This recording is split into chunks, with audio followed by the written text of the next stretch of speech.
Hello, beautiful souls, and welcome back to this Astrology, Human Design, and Gene Keys channel with me today, Tan. And we're going to be diving deep into Gene Key 53 and Human Design Gate 53 today, which is the zodiac sign of Cancer.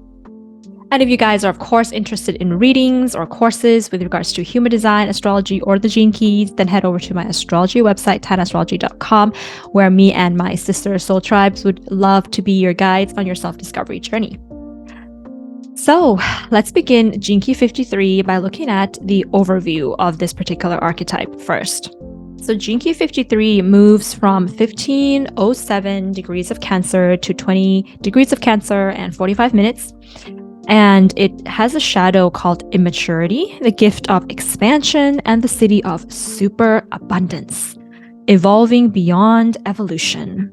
In the codon ring, this gene key is part of the ring of seeking and is associated with the amino acid serine. Hope I'm pronouncing that correctly. In the I Ching hexagram, this gene key is wind over mountain, gradual development.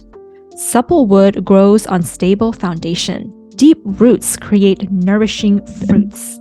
Ooh, I love that. That's so Cancer. And the dream arc, vision key bird, is of course the stork, the life key animal is the rabbit, and the fear key underworld creature is the serpent. Oh, I love how all of these animals are sort of connected together in this gene key. In the programming partner of this gene key is Gene Key 53, which is of course Capricorn energy, because Capricorn is the opposite sign of Cancer, and the programming partner is at the opposite point of the zodiac wheel. So I highly recommend that you also check out the video on Gene Key 54 as well. In human design, Gene Key Gate 53 is located in the root center and is connected to Gate 42 in the sacral via a channel called the channel of evolution or maturation, moving from the shadow of attachment to the gift of evolution to the siddhi of eternity. So if you have this particular archetype somewhere in your chart, you are going to be somebody that is, we can say, likes to start new things. You may not always finish what you started, depending on if you have Gate 42 or not. If you don't have Gate 42, it's a little bit hard for you to finish things. But if you have it, then you can have this beautiful energy of starting things and wanting to do it till completion. But even if you don't have the 42, it can still be beautiful to continue to start new things, because you just have this impulse to grow certain things.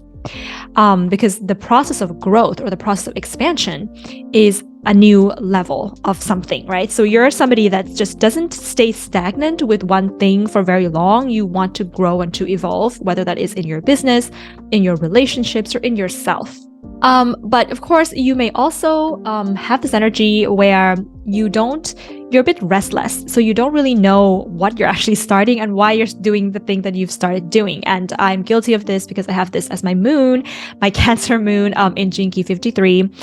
So there's just so much adrenaline energy because this gate is in the root, and you just got to put that pressure of adrenaline into something. And sometimes when you're not very mature, we can say, with this archetype, you will just start something and then kind of leave it halfway. And if you get people or money involved, you invest something into this and it doesn't return, it doesn't give you a profit on that investment. Sometimes it can feel a little bit disencouraging because you feel like you've wasted resources. So that can be sort of the shadow of this energy as well. But yeah, so let's dive right into the shadow here, which is called immaturity. And what does that mean when you're in the shadow of immaturity? So immaturity, to really briefly put, to summarize really quickly, is when you start something in your life because of fear. When you start something in your life because of fear, this is called immaturity. Richard Rudd says that if these grains of fear are present at the very source of your endeavor, you will have unwittingly planted the seeds of its eventual demise. Because that's the thing, if you plant something out of fear, and this is the gene key that has to do with evolution, right?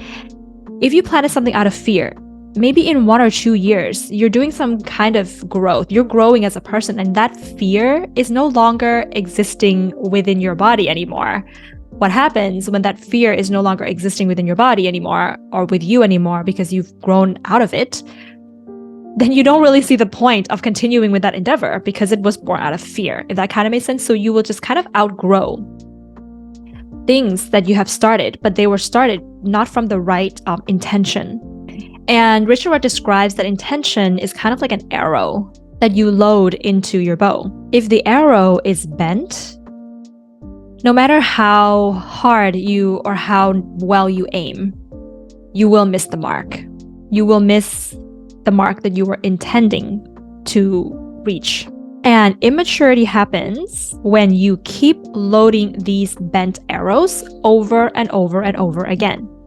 So not only do you start something out of fear and you don't reap the profits of that thing that you've started, you didn't get the gain from it, or you didn't achieve what you wanted to achieve, but you continue to start something else out of fear, and then it doesn't reach its mark, and then you start something else out of fear again. So you never really learn to be a little bit more mindful or watchful of your intentions when you start something.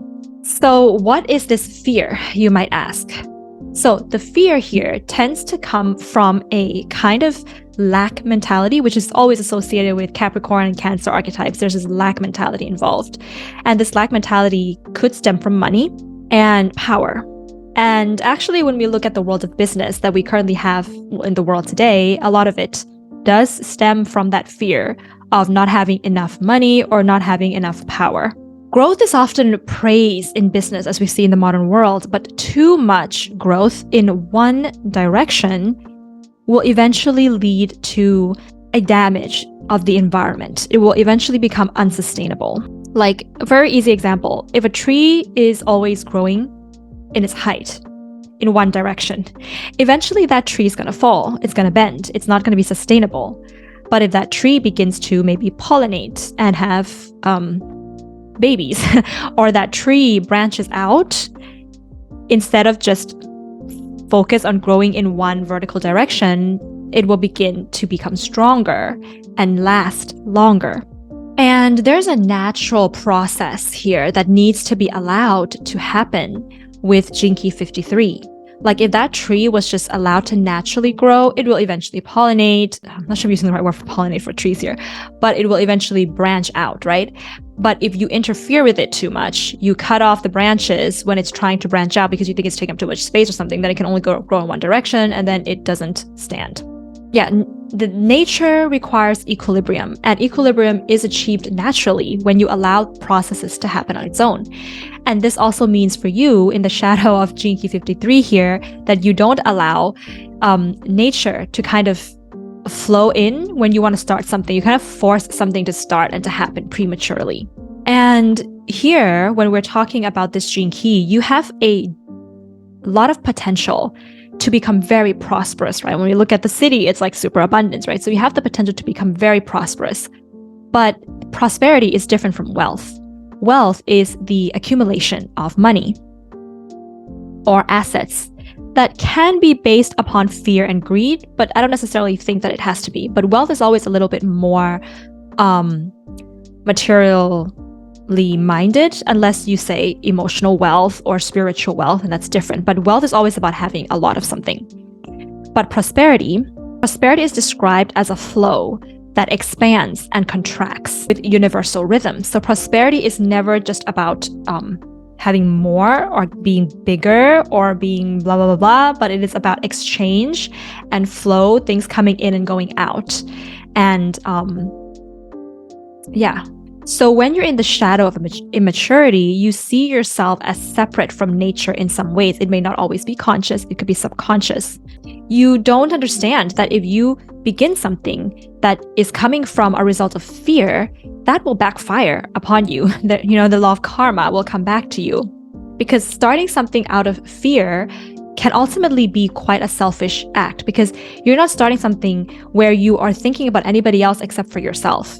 And that's in some ways a selfish act, and an act of the need to feed some kind of insecurity inside of you. Cancer is a sign that's associated with insecurity, and that will become something that manifests in the world as well. This fear, you begin to strengthen the fear vibration in the world, and in turn, it will damage your endeavor as karma does. So a really easy example of this is when you think about people who want to start a business. If they just start a business because they want the money, because they are in this fear of lack, They fear that they're not going to have enough money. And here's the thing about money is that, I have this on my moon, like I told you guys. So this always happens to me, is that at the moment when I am running out of money, or when I think that, okay, I'm reaching a financial crisis, I always get money somehow. Money always comes to you spontaneously when you most need it. And that's very beautiful, because I feel like this is a lesson to be learned here for all of us, is that if we don't really need the money, a lot of people, 53, Jinky 53, Jinky 54, some Capricorn energy, right, can really be really good at forcing money to come through to you even when you don't need it. So it turns into greed just because you want it, right?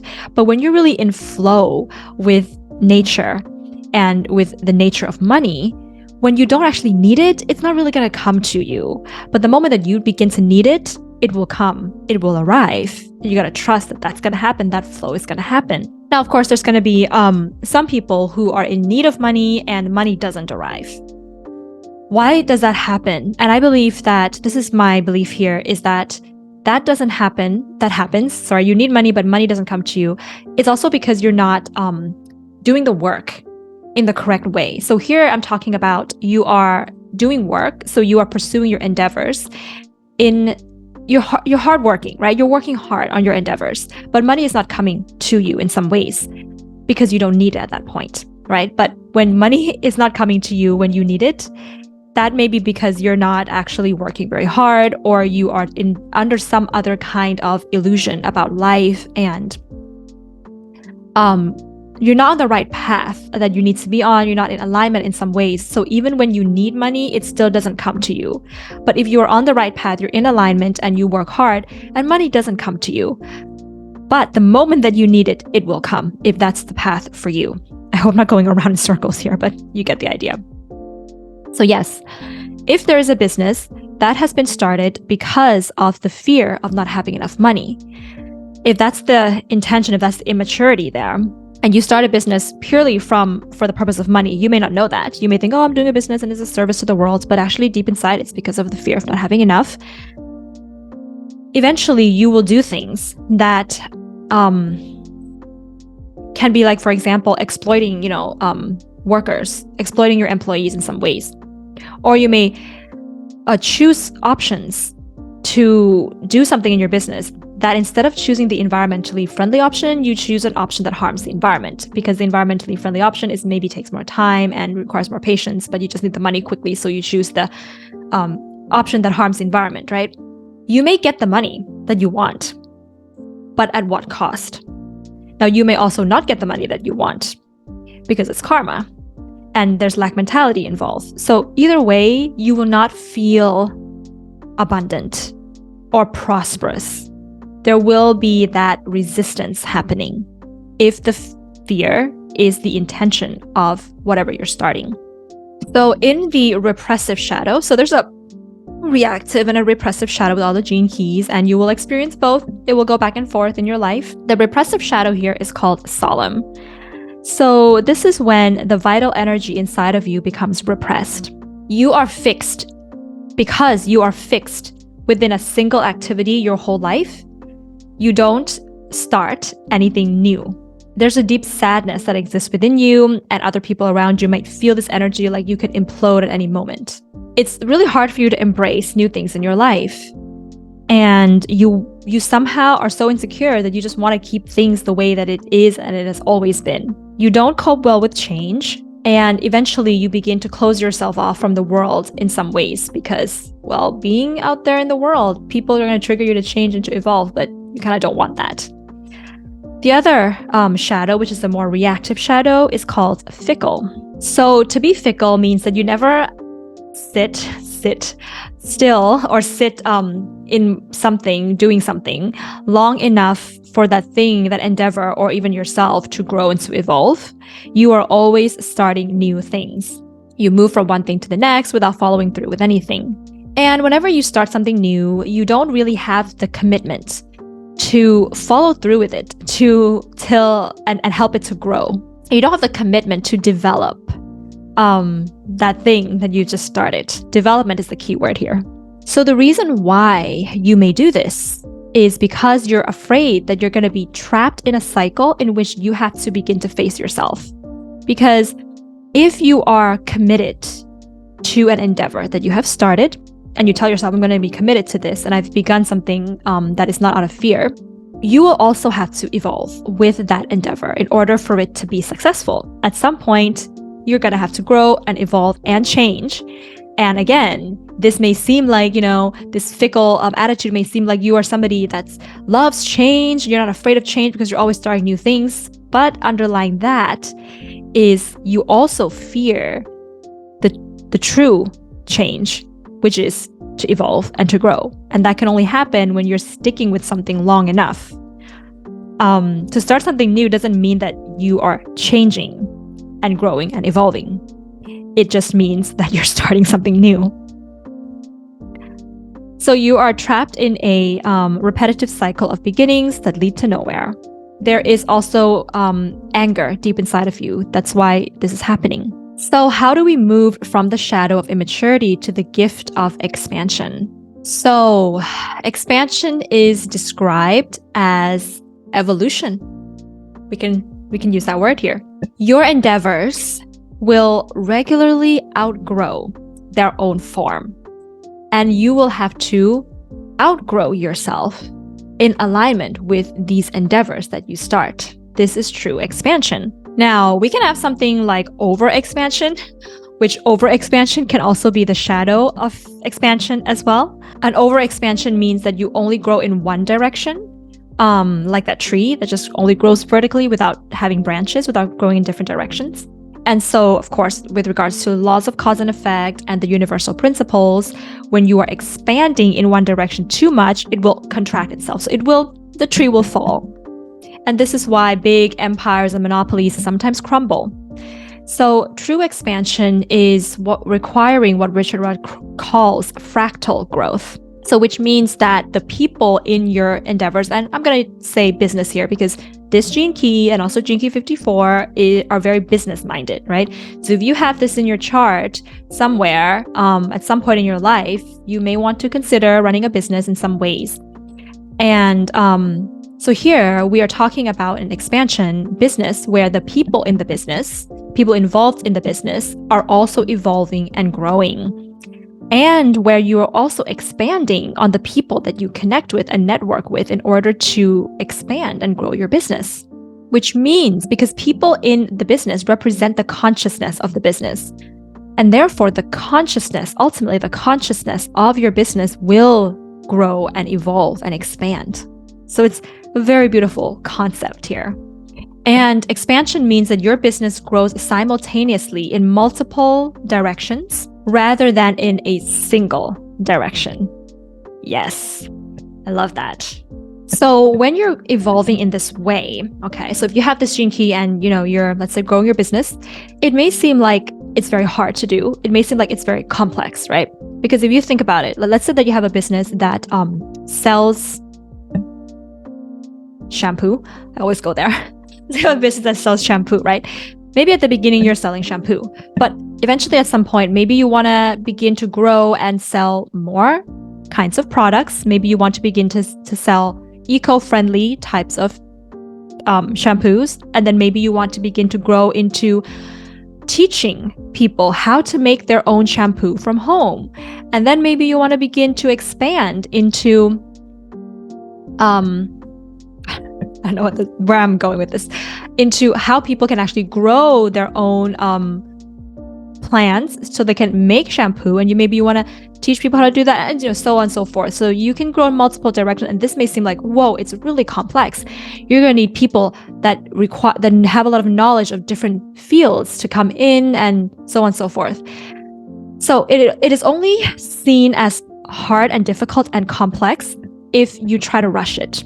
Because eventually, when you grow in this way, things will be more simple. Simplicity is efficiency. And efficiency here is probably going to require you to look at your business as being something that where you put less energy into and there is more result and better result coming out of it. So you have to consider, this is why it's a cause and effect theory. At the beginning, it may seem like you're going to have to put a lot of energy into there. If you try to stuff everything, you try to expand in 1 year or 1 month, right? That's a lot. But if you scatter is the right word. If you gradually release the energy flow over many years, it will not feel like you are overly exerting your energy in order to expand your business. And if you think long term in terms of, well, what is going to be the result here? What are we actually creating? How is this more sustainable for the environment, for people, for animals, for plants, for the future? And is that worth it? If that kind of makes sense. So of course, maybe you're trying to do something that's very eco-friendly and sustainable. But if you're trying to stuff the energy input into getting there within 6 months, it's not going to feel like it's worth it. Because yes, you can be doing something eco-friendly, but you're going to have to burn out in order to do that. But if you slowly allow flow to happen over a period of a few years, and you look back, wow, you may think, this is truly worth it. We've created something that is sustainable, eco-friendly, healthy. And it didn't feel like we have to put in that much effort. We just enjoyed the ride. We just let it flow and happen a little bit over time. And we grow and evolve organically. So this is the beauty of Cancer energy and of this gene key. And this is simplicity theory. This is simplicity theory. It's very easy. It happens naturally. And all you have to do is trust the process. So this is the difference between trust abundance mentality versus lack mentality. Expansion is a process of transcending and including. And the beauty of expansion is that each new level of integration is built upon the levels before it, which is a part of the synthesis itself. So you may have an end goal of how you want to make your business sustainable and eco-friendly and healthy, but the process of getting there will be, you may not always know how it's going to get there, because as you evolve, as new consciousness penetrates into your business, as the people in your business evolve, a new strategy might come in, a new idea might come in. And as you incorporate that, it becomes this beautiful expansion of growth and evolution to get to where you want to go. And the more you expand, Richard Rudd describes that the more expansion you have, the looser the form of something becomes, so that you are able to glimpse the consciousness that's hovering behind it. It's kind of like a seed. When the seed is just a seed, it's very hard. You can't penetrate it easily. But then once the seed becomes a plant and it grows, it loosens in its form. It's beautiful in that sense. And Richard Rudd describes this in a very beautiful way. He says that expansion requires that you allow yourself to be swept aside by life, letting go of all definitions of who you are and where you think you're going. Once you make this shift into your heart, you will find your life to be much simpler. You find the frequencies of real prosperity by aligning yourself with the universal evolutionary impulse, and by surrendering. In this way, you are continually replenished and expanded. So let's look at the siddhi of superabundance. And so, of course, I would say that the definition of superabundance here may not be the definition that you might think, or that you might, understand or be familiar with in terms of the definition of superabundance. So Richard Rudd talks here a little bit about, and of course I don't want to go too deep into the siddhi of the gene keys, as I mentioned in all my videos, because the siddhi is an enlightened state of being that will dawn upon you once you are on the journey of the gift. Because you don't have to do anything anymore once the siddhi dawns upon you. You just become like the Buddha. You're just completely enlightened, right? The siddhi of superabundance is described as the end of evolution, which means that you no longer reincarnate. If you believe in reincarnation, you no longer reincarnate into the world of form anymore. The only thing that comes back into the world of form are your actions, which has a ripple effect, and they are karmic by nature. So superabundance means that life is filled with many beginnings, but no endings. Life goes on creating new forms whose actions determine the nature and destiny of future forms. So although one life may end, but the ending, the death, is not really a end. It is more of an expansion inwards. And so death in itself is still an expansion, but there's also new life that's being born all the time. So when you really think about it, there really is no ending to this. And so that's really beautiful that this is the gate of beginnings. And like I mentioned in the beginning of the video, that this gate doesn't like to finish things. It just kind of starts things. But if you're doing it correctly, the thing that you start will never end. It will continue to expand in one way or another. So the gift frequency that we talked about previously has a lot of potential for having material abundance and holds a lot of the secrets of material abundance. But here in the siddhi of superabundance, it is about the concept of emptiness. No further expansion is needed because there is no more evolution. Evolution has end. So this is a really sort of maybe abstract concept to kind of understand. So I think it's just maybe really abstract right now because we can't really quite imagine what that would be like when there is this end to evolution. When there's an end to evolution, there's an end to humanity. Like we just don't exist anymore, right, in that world. And so it's hard to kind of grasp what that would really look like. But he does describe that this gene key, the siddhi, it kills endings and it kills beginnings. And because of that, it brings an end to the paradox of human cycles in general. So it's almost like so the only thing that would exist when the cycle of human evolution is gone is just pure consciousness.